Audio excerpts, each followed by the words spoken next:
కాకినాడ జగన్నాథపురంలో కొందరు యువకులు చేసిన దాడిలో వ్యక్తి మృతి చెందిన ఘటనపై పోలీసులు కేసు నమోదు చేసి నిందితులను అరెస్టు చేశారు. ఈ మేరకు కాకినాడ 1 టౌన్ పోలీస్ స్టేషన్లో కాకినాడ డీఎస్పీ కె హనుమంతరావు మాట్లాడుతూ దాడి కేసులో 11 మంది నిందితులను అరెస్టు చేసినట్లు వెల్లడించారు.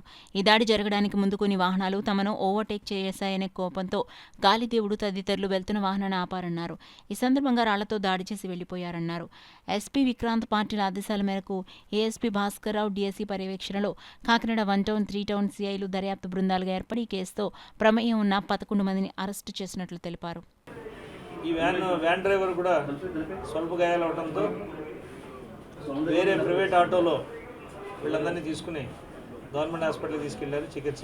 తర్వాత ఈ సమాచారం తెలుసుకున్న స్థానిక పోలీసులందరూ అక్కడికి వచ్చి విభిన్న కోణాల్లో ఈ కేసును దర్యాప్తు చేసి 10 మంది ఈ కేసులో నిందితులుగా ఉన్న 10 మందిని గుర్తించడం, వారిని అందరినీ పికప్ చేయడం జరిగింది.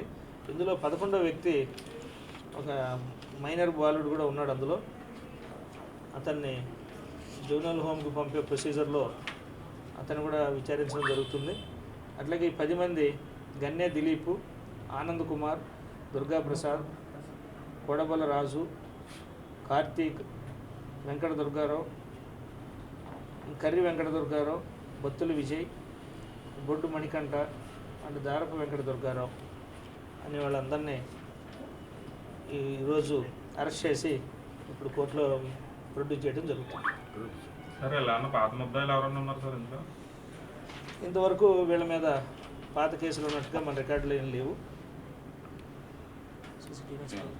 వాళ్ళ మీద ఏం కేసులు ఏం లేవు. వీళ్ళందరూ కూడా స్థానికంగా అన్ని పనులు చేసుకునేవాళ్ళు. వీళ్ళు ఈ ముగ్గురిని వెళ్ళిపోతున్న ఆటో వాళ్ళు ఏదో వీళ్ళతో ఘర్షణ దిగారనేసరికి ఈ కుర్రాళ్ళందరూ ప్రవోక్ అయ్యి ఆ ఆటోలో కనెక్టెడ్ ఆటో ఇది అనుకుని దీన్ని ఆపారు. వీళ్ళు చెప్తున్నా కూడా వాళ్ళు ఆవేశంలో వీళ్ళతో ఆల్టర్కేషన్ జరగడంతో వెనక నుంచి రాయితో కొట్టడం వల్ల అతను చిన్నపడిపోయి అక్కడ తలకి హెడ్ ఇంజరీ అయ్యి చనిపోయాడు. ఇందులో మీకు ముద్దాయిల వివరాలన్నీ కూడా ఇచ్చాం. వాళ్ళ మీద ఎటువంటి పాత కేసులు లేవు. గాంజా ఎడిక్టెడ్ అన్న పరిస్థితులు కూడా వాళ్ళని చూస్తే ఏం కనపట్లేదు. ఏదైనా గొడవ జరిగితే అన్నీ గాంజా ఏమో అనుమానం రావడం సహజమే. కానీ ఈ పర్టికులర్ కేసులో రాత్రి వాహనాలు ఓవర్టేక్ చేసుకునే విషయంలో వచ్చిన స్వల్ప వివాదం కారణంగా ఆ వాహనాలు వెళ్ళిపోయినాయి. వివాదం పడ్డ వాహనాలు వెళ్ళిపోయి ట్రేస్ చేయలేక వెనకాల వస్తున్న వాహనాన్ని వీళ్ళు ఆఫ్ చేసి ఆ వాహనాలకి సంబంధించిందే వాహనం అనుకుని వెళుతూ ఆల్టర్కేషన్ దిగారు. దాని ద్వారా గొడవ